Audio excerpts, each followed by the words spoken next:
Okay, hello everybody. We're here with Rusty Josephson and Kate Hughes, and we're going to talk about internet access, or actually more likely lack of internet access. Lack of internet access. Okay, Kate, tell us, where are you right now? So I just stopped on the way down. This is the first place where the cell phone starts to work. So I just stopped here so that we could plug in and we'll meet down at the library. It actually will give you a little bit of a view of how far we've got to go before the internet starts to work for us. So okay, wait. So you're right outside your house, and you don't have internet at your house, right? Right, and I'm actually not outside my house. I've got to drive 2 miles before the cell phone works. Okay, so you've already driven 2 miles. Right. So we've got internet at the house, but it's not broadband, so it's not enough to really do a good Zoom because there's a 5-second lag, which makes conversations really confusing and difficult. So, we might lose you in this process, but what we're going to do is show how long it takes to get you to a place where you have internet. Yep. Yeah. And okay, great. We'll go ahead and get started driving, and let's see what happens there. You're 2 miles from your house. And Russ, you live right near Kate, right? I live 2 miles further up the road from Kate. So I travel 2 more miles than she travels. And you've already driven into, okay, so tell me the name of the town where you're at. We live in Caton, that's C-A-T-O-N, Caton. Uh-huh. And right now, physically, you're in Corning because you've already driven all the way into. Correct. Internet. Correct. Many of us out in Caton do not have cell service.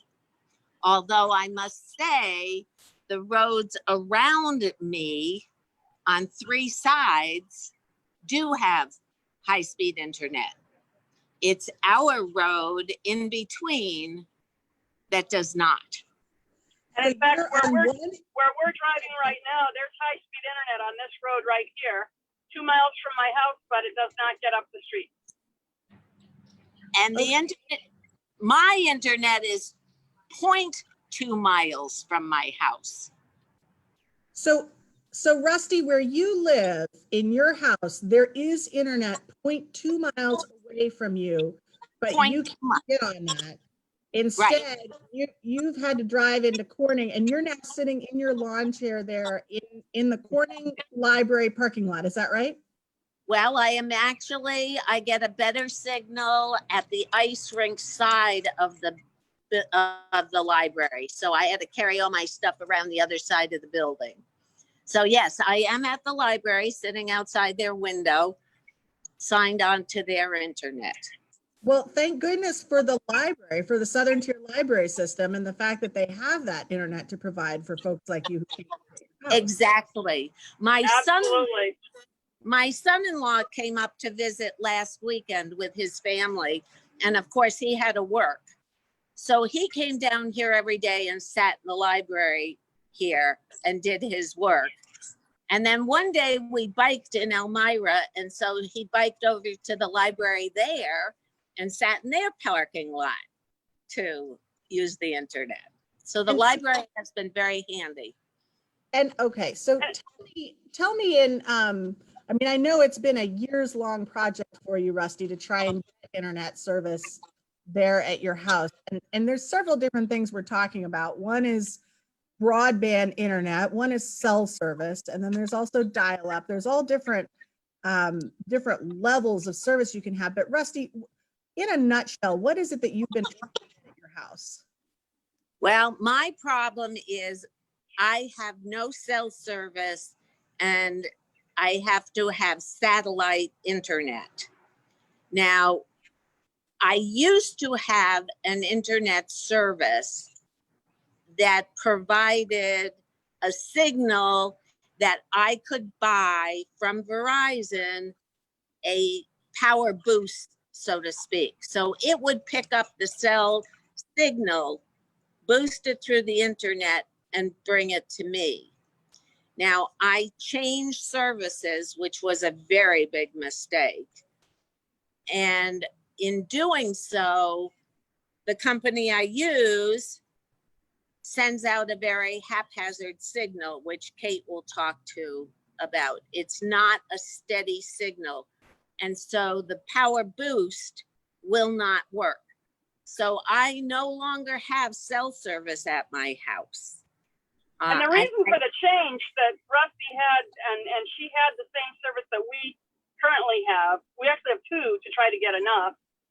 But the old one, it's limited. So it worked okay when it worked, but there was a limited amount. So for example, our plan, you get 15 gigabytes per month. We split that among 4 people. And when you run out, it throttled down to dial-up speeds. And as soon as they throttle it down, you can't hold the cell phone calls anymore on from what Rusty had. Okay, so let's talk about what you're trying to do on that 15 gigabytes, Kate. You talked about 4 people. You've got 2 students, right? You've got a college student child and a high school student child. Yep. And is And one then both of us there work. with you in the car? Is that how we're Yep, getting to- Josephine's here with me. She just graduated class 2020. And she Hi, had to do that. She had to do that partially sitting in parked at the parking lot outside the library. We made a little office in the van. Luckily, we have a van. And so we made a little office in here. And she and her brother would drive down, park outside the library where there's a beanbag chair in the back and a table that they could use. And that's what they had to do. But then it got to the point where with both of them, they'd start to run out of juice on their computers. So then they moved to parking outside a friend's house so that they could plug an extension cord in at their friend's garage and use their friend's internet, and then still working in the van. So that was tough for them. And it didn't actually start with COVID because when she was in high school, there were assignments she was given that required looking at some sort of video. And Kate, we're losing you a little bit there. Okay, there you go. You're coming back. Sorry about that. We're getting the full experience. So You lost anyway, me for a second. That's true enough. So anyway, even before COVID, the high school was giving things that expected to have internet to use them, and we didn't have it, and so she had to go to other places to do it. And I have So I had one class. Right. I had one class my freshman year, my math class, that was a reverse classroom, where you're supposed to watch a video that teaches the material at home, and then when you get to class, you do the homework with your teacher so you can ask questions, which I think is really good in concept, except that I can't watch the material. And so they were supposed to have a DVD version that they could give me, but that didn't work out. And it was just, I would have had to find a way to watch that video either at school or go to the library in order to do that every single day to learn the material. Wow. So that was pretty tough. Okay. And so then the other 2 people in your household, you've got a college student, a high school student, and you've got yourself and your husband, each of whom are working from home now that Yep. we have the pandemic on. Yep. And so you're trying to do all of that with 15 gigabytes. Right. And so if you try to do all of that with 15 gigabytes, you run out in about a week, maybe 2 weeks. And then you have to use dial-up speeds for the rest, which means, so if I've got a 10 p.m. phone call for work, I would wind up, I'd drive downtown at 10 o'clock because there was no other way to do it. When we wanted to watch the presidential primary debates, we would take our computer and park outside Wegmans so that we could watch it there. Okay, and Rusty, what is it that you're a small business owner, right, Rusty? right. So we run a small business out of our home. We legally have to file our reports electronically. We have to do things electronically. I run a program called QuickBooks on the computer. I can't even update the QuickBooks app because I don't have enough. That would take all the data for the month. Now, the company I have now is selling me 35 gigabytes for $100. You go through 35 gigabytes in, as Kate said, we go through it in about 2 weeks, if that. And it's just really difficult. I use that Yeah, go you're ahead. required by the state to do all of your small business reporting online, right? Correct. So you have to pay this extra $100 or whatever, just so you can have enough bandwidth so that you can upload the forms that the state's requiring you to upload. And all I can do is emails and maybe a YouTube type thing, maybe a couple times, and then we're out of it. And they dial you back to an unusable amount. Now, when I was sold the product, they said that they don't dial you back. They run it at a low speed, and you should be able to get Netflix. You should be able to get all kinds of stuff in their propaganda, which And so this is a company that has sold this to you, and this company, I think, made a grant from the state in order to. Yes, it did. And I was never told by the salesperson about any kind of New York State. I did not know about the New York State program. I found out about that afterwards through Kate. So Kate can get 100 gigabytes for $60. I get 35 for 100. But neither one's actually. But neither one actually works. And the company, regardless of which one they're selling you, they've still got the grant from the state because supposedly they're actually providing you with internet, but neither one of you are actually getting it.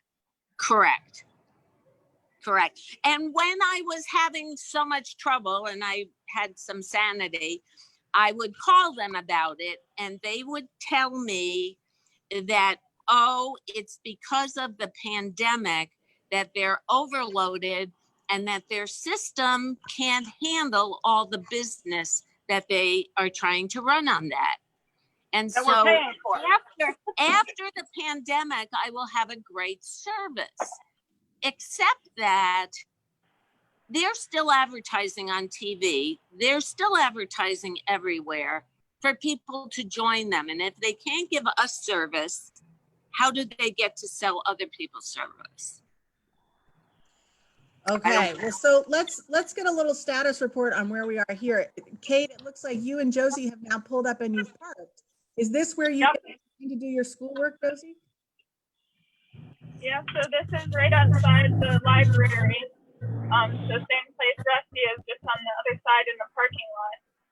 So this is where we come. Up your phone and kind of show us where you're at. So there's the library. I will show you where I am. I am right in front of the ice rink. Let's see if I can flip this. Oh. And can you hear us okay? We moved to the back of the van, so I don't know if the microphone is still working for us. Sure, we can hear you fine.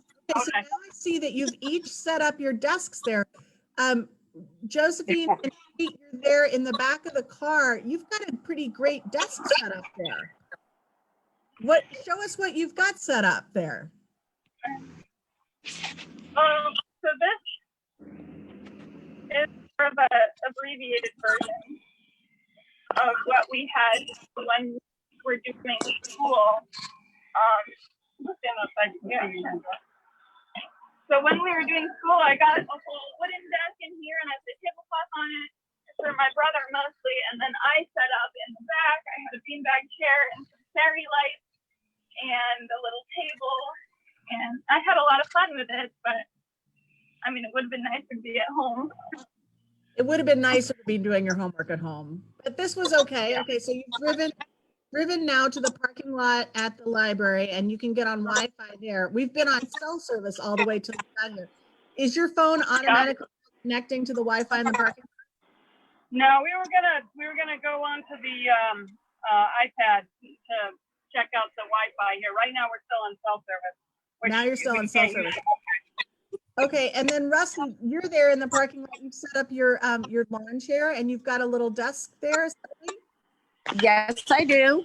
I am at the ice rink, actually. So that's You're at the ice rink side of behind the police station. That's the back side of the library. My phone was picking up a better signal here, so. But you're still on, okay, so you're on cell service or you're on the library's Wi-Fi right now? I'm on the library, but I'm on the opposite side of the building from where they are. I see. Yeah, so she's on the Wi-Fi, we're not. And I'm looking to see if I can get on the Wi-Fi now. Is the library open right now? It's a Saturday afternoon right now.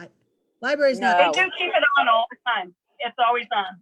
they keep the Wi-Fi on for folks like you so that you can go and do whatever you need to do. Right. They Yep. put a password on the wall, on the window, so that you can sign on. And so anybody who drives up can just go see that password posted right there. Correct. Mhm. Have they always had that password there? Or is that a COVID thing that they put that up there? They always had the internet working and you had the password in the building. I don't think they ever put it on the outside of the building. I think they did that for COVID. So that's Yeah, really I think something I'm learning from all this, is that these are huge challenges that we had in our area way before the pandemic. I mean, all of Oh, this problem predates the pandemic. It's just, yes. This is not new.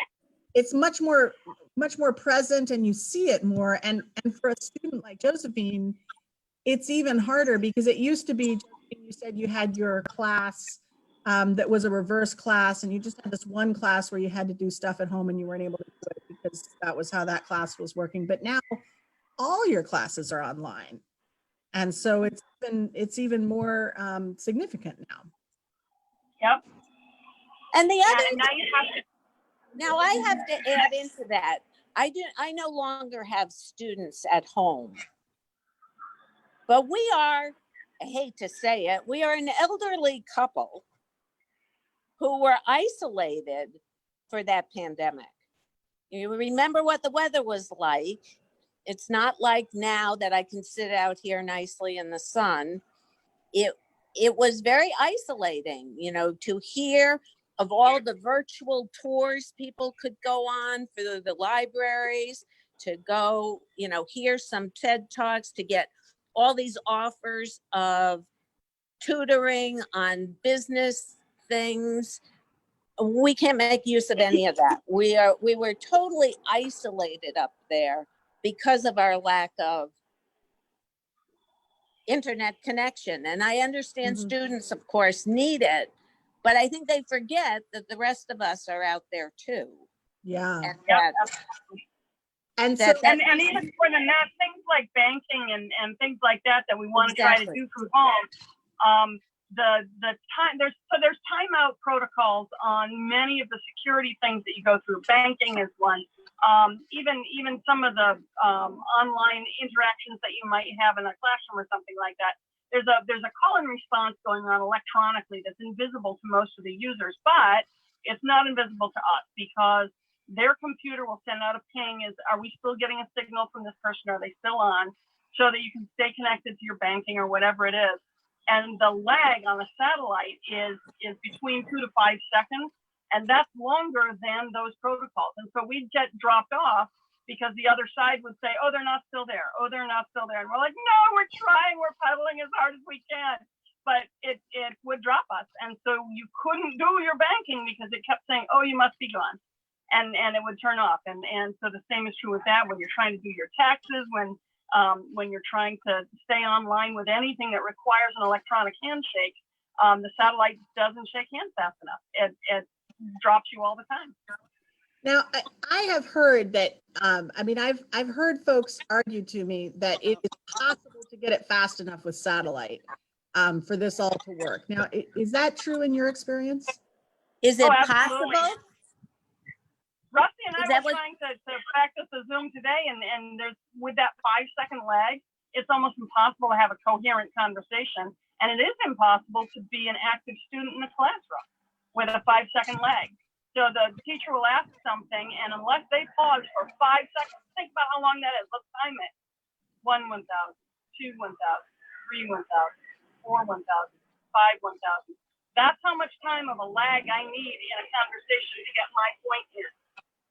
Or my student needs to get her point into her classroom, and that makes it's unworkable. And most teachers can't tolerate even one student having that kind of lag, let alone more than one in their classroom. And so it really is, it makes it unworkable for many of these things. And so Rusty, for you as a small business owner, unable to get the required forms uploaded and everything, when you think about how it feels to know that, you've been sold this particular plan that turns out it's twice as expensive as what Kate has and half as good. And yet, that the company's gotten a grant from the state and the company has been able to check the box and say to the state, we got internet to Kate and Rusty. They've got it. Yeah. So what do you think about that? Not just internet, but broadband internet. They're flyer sheds. We will get you broadband internet. And all you've got is satellite. And all we got is satellite. It is not broadband. If I've got a 5-second lag, my kids can't play any of the group video games to have community with their friends. They can't do that because that lag is too short. Imagine trying to play a video game where you've got a 5-second handicap on every move you make. So they can't do it. And then, trying to do the health conversations with your provider where they do the virtual meetings, you can't do that either. And so they say they've gotten a grant to deliver us broadband. They delivered us internet, but they did not deliver broadband. That's And that they did not even do to me, which is really irritating. Also, the fact that the fast internet goes right around my house. I am the first house on the hill. All they'd have to do is put in the poles coming down to my house, which is 0.2 of a mile, in order to get internet down to us. When I call, they say that my home is in the impossible file. Yep. And so there's a section of 4 miles on our street, and we are not the only one. That's the thing Rusty and I would like to make really clear. We're not the only one. There are people all over Dayton. There are people all over Lindley. There are people in Pre-Show, people in Hornby, all same situation. So the broadband is brought up on the state roads and the county roads. But if there's a 2 mile, 4 mile, 6 mile road in between those, they say that will never be worth our time. You will never get internet from us. Well, it occurs to me, we've got a lot of people out of work right now. We've got a lot of people in our region who are very handy and very good at working with their hands, who are unemployed. We have a huge problem that needs to be fixed, that people don't have internet access. It looks to me a lot like the challenge that FDR was looking at back in the 1930s. Here you've got a whole lot of out of work people. Most of those out of work people are pretty handy, and we have a problem that needs to be solved with some construction. Why don't we put those problems together and actually make internet a public utility and get it out to everybody? Exactly. I think it has to. And I have to put in another thing from the perspective of me. I don't consider myself elderly, but we are up there. But my son cannot come home to take care of us. He cannot be here because he cannot work out of the house. He would come and he would help us, but he can't. And there's a lot of people in Caton like that, where you wouldn't have to give up your home and go live in a home if you had people who could come in to take care of you. But they need to have those services. Yep. That it's critical to have that. It's life altering to have that. It would be cheaper than putting somebody in a home. Yeah, it's intersecting with so many facets of our society, right? It's intersecting with education, with our elder care, our senior care plans. It's intersecting with the income divide. It is amazing. Another issue in this community, and you can see how the lack of internet access is affecting it. And another story I need to tell, and it's more with cell phone service than the internet, but we do have somebody on our street who came home and her house was on fire. Whoa. She couldn't go in the house. She had to drive to the bottom of the hill, which is where Kate was, before she could get to notify the fire department to come. Obviously, during that period of time, the house was gone. So, you know, there's so many health issues, so many problems Safety issues. Yeah. because of that could be solved and could be solved pretty easily. Well, I think that's the point that we need to get out there, Rusty. I think you've just made it, that this is a solvable problem. This is a problem that we know the solutions to. We just have to find the will to actually get it done. It's not like, you know, this is not like landing a man on the moon where we don't know how to do it yet. We know how to solve this problem. We're just not doing it. Hey, listen, I was in Africa. I was in Africa, in the jungles of Africa. We could get it. In You could get Ecuador. internet. In Ecuador, we had set, all the surfers had cell service. There's internet in the islands on the Lake Titicaca. They have internet. I mean, this is crazy.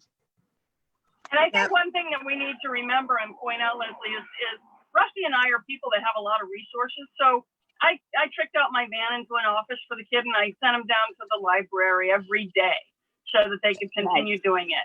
Rusty's got the ability to drive around. She's an avid bicyclist. She's able to move around and get these resources. We're lucky, and we can use that privilege to be able to overcome this. There are so many people in our community that don't have that. The kids are trying to get their schooling done, but the parents are people that have to be in work. They can't be home, and the kids are too young to drive. They can't sit outside.